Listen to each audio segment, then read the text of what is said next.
ായിരുന്ന രണ്ട് രാജ്ഞിമാരുണ്ടായിരുന്ന സമയത്ത് പാർവതി ഫായും ലക്ഷ്മി ഫായും ഉണ്ടായിരുന്ന കാലഘട്ടത്തിൽ മൺട്രോ സാഹിബിൻ്റെ ഒരു നിർദ്ദേശപ്രകാരം രൂപീകരിച്ച ഡിപ്പാർട്ട്മെൻറ്റാണ് തിരുവിതാംകൂർ ദേവസ്വം ഡിപ്പാർട്ട്മെൻറ്റ്. പിന്നെയാണ് ദേവസ്വം ബോർഡൊക്കെ ആയത് സ്വതന്ത്ര ഇന്ത്യയിൽ, അല്ല സ്വതന്ത്ര കേരളത്തിൽ, അല്ലെങ്കിൽ പുതിയ ഇതുവരെ ഇവർ വന്നതിന് ശേഷം, അതായത് EMSൻ്റെ ഗവൺമെൻറ്റൊക്കെ വന്നതിന് ശേഷം.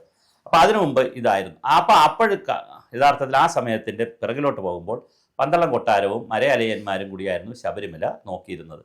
വർഷം മുഴുവൻ ഈ കാര്യങ്ങൾ അവിടെ പോയി ശബരിമല 18-ാം പടി കയറി പൂജ നടത്താൻ പറ്റത്തില്ല. 18-ാം പടിക്ക് മുകളിലുള്ള സ്ഥലത്ത് വർഷത്തിൽ ഒരു പ്രാവശ്യം, അതായത് ശബരിമല മകരവിളക്കിനോടനുബന്ധിച്ച്, മകരമാസത്തിൻ്റെ സംക്രാന്തിയോടനുബന്ധിച്ച് 2-3 ദിവസം, ചിലപ്പോൾ 5 ദിവസം, 6 ദിവസം, 7 ദിവസമൊക്കെയാണ് ശബരിമല തുറന്നിരുന്നത്.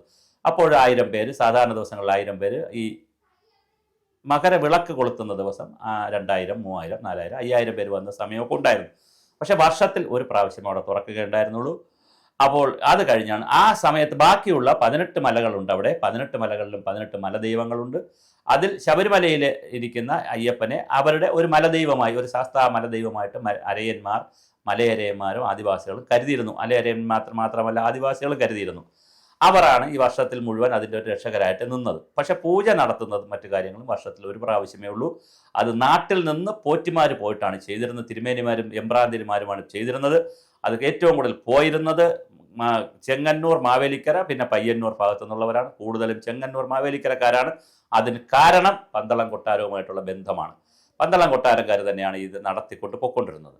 ഇനി ആര് പണിതു എന്നുള്ളതിനെ സംബന്ധിച്ച് ഇനിയും കാര്യങ്ങൾ എടുക്കേണ്ടതുണ്ട് ചരിത്രത്തിൽ നിന്ന്. എന്തായാലും പന്തളം കൊട്ടാരത്തിൻ്റെതായിരുന്നു.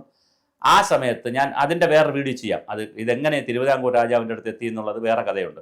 ഇതിൽ പറയുന്നത് വർഷത്തിൽ 7 ദിവസം മാത്രം പൂജയുണ്ടായിരുന്ന അമ്പലം പിന്നെ അത് സീസണാക്കി. വൃശ്ചിക മാസം 1 മുതൽ മകരമാസം വരെയുള്ള ഒരു സീസണാക്കി. വൃശ്ചികം, ധനു, മകരം 3 മാസത്തിൽ 60 ദിവസം, അതായത് പിന്നെ മകരം 1-ന് തീർക്കുമല്ലോ. അപ്പം 60-61 ദിവസത്തെ ഒരു പൂജാവിധിയാക്കി മാറ്റി. എന്താചാരലംഘനം! അങ്ങനെയാണെങ്കിൽ അന്നേ ആചാരലംഘനം എന്ന് പറയണ്ടേ?